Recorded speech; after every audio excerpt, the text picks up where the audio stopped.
Belinda and HarperAudio Australia present this unabridged recording of The Girl from Snowy River, the Matilda Saga, Book 2, written by Jackie French and read by Edwina Wren.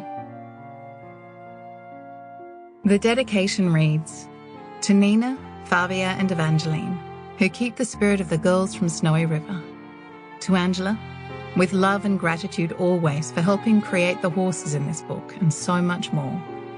But most of all to Robin, who rides the mountains with love and understanding and who fights to keep her valley safe.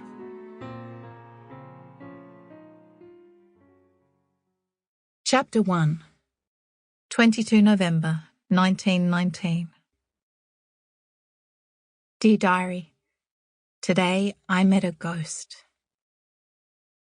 He came out of the fog unexpectedly, though how else do you appear in fog? One moment the two flat slabs of the rock loomed dark in front of her, the mist sifting about them thick as flour.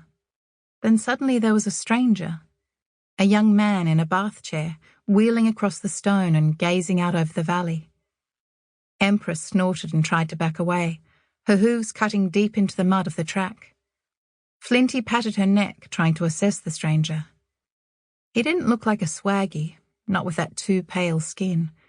And how could a swaggy travel in a bath chair? No, Empress was just nervous. Horses hated passing the rock. There's ghosts up on that rock, old Dusty Jim muttered, especially between fencing jobs when he'd been at the bottle harder than usual. But Dusty Jim saw fairies, and once an elephant that turned out to be another of the mountain's boulders. There was no such thing as ghosts. Except, she thought involuntarily, in my brother's eyes.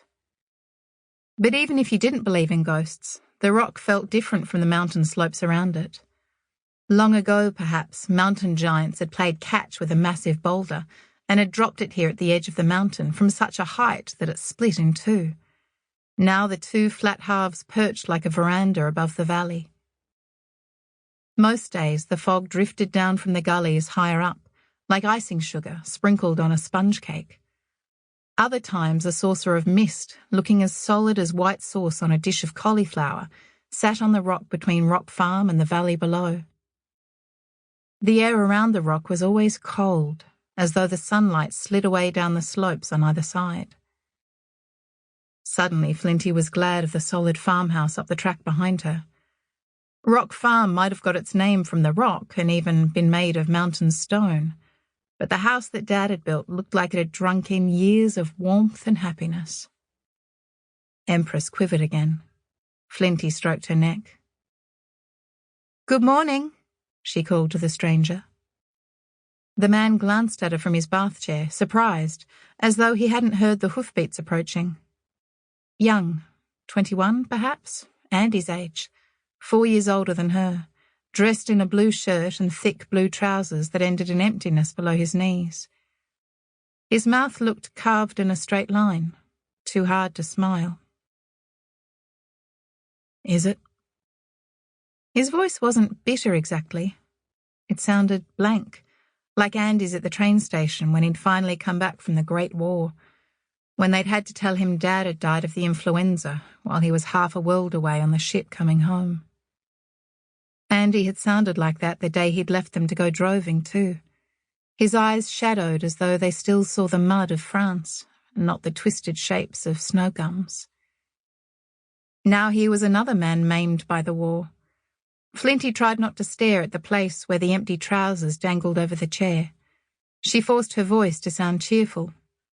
Well, it's not raining, or snowing, or blowing a gale.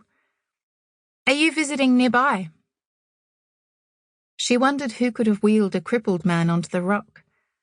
The Mullins' farm was an hour's ride downhill, and this man looked too well dressed and sober to be staying with old Dusty Jim. Captain McAlpine had chosen his house site for its snow gums and their irregular trunks weathered cream and green and orange, for the high peaks that glinted in the summer rain or gleamed blue-white in winter.